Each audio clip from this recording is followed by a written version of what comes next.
Comment la pelote devint hérisson. Hier, il a plu toute la journée. Aujourd'hui, le soleil brille de tous ses feux et la forêt se met à fumer. Les champignons vont pousser, se disent Tony et Annette. Ils prennent un panier et vont dans la forêt. Mais ils ne sont pas les premiers. La grand-mère est déjà sur les lieux.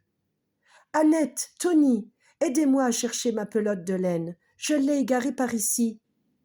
Les enfants cherchent la pelote. Ils passent sous les sapins, dans un sens, puis dans l'autre. Soudain, un grand homme barbu, une plume au chapeau, se dresse au-dessus de leur tête. C'est le garde-chasse. « Qui vient effrayer mon gibier ?» dit le garde-chasse. « Ce n'est pas nous, nous ne cherchons qu'une pelote, » répond Annette. « Mon chien Pipo est très fort pour retrouver les objets perdus, » déclare le garde-chasse. Ils sont donc 3 qui cherchent.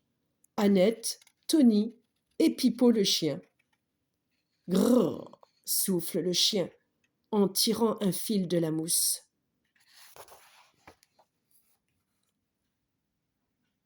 S'il a trouvé un fil, la pelote n'est pas loin, » dit Annette. Le fil s'en va d'arbre en arbre, de brin d'herbe en brin d'herbe, et se perd enfin sous le coteau, près d'une haute tour. La tour n'est qu'une fourmilière, pleine de fourmis si noires qu'une noire obscurité se répand aux alentours. Annette a peur. Elle pense qu'on ne retrouvera jamais la pelote au sein de cette nuit, mais Tony la rassure en chantonnant.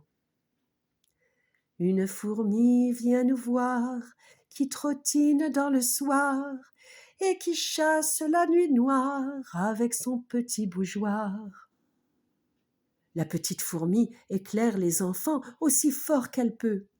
Tout à coup, elle prend peur, laisse tomber la pierre blanche qui lui servait de lumignon et se sauve très vite. Qui l'a donc effrayée ? Mais la pelote, bien entendu.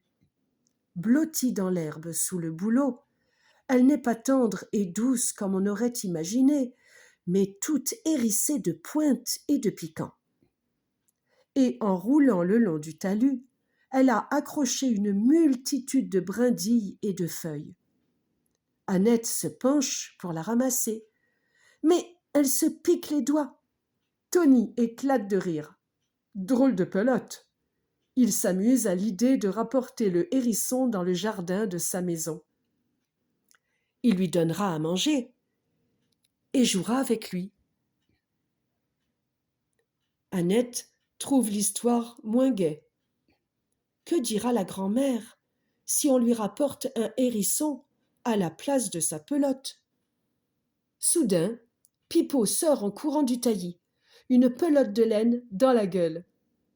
Annette le caresse et ils partent tous 3 rejoindre la grand-mère. La grand-mère tire de son panier une grosse galette. Elle en donne une belle part à Annette, une belle part à Tony, une part plus petite au chien et une miette à la fourmi qui a éclairé les enfants avec son lumignon de pierre blanche.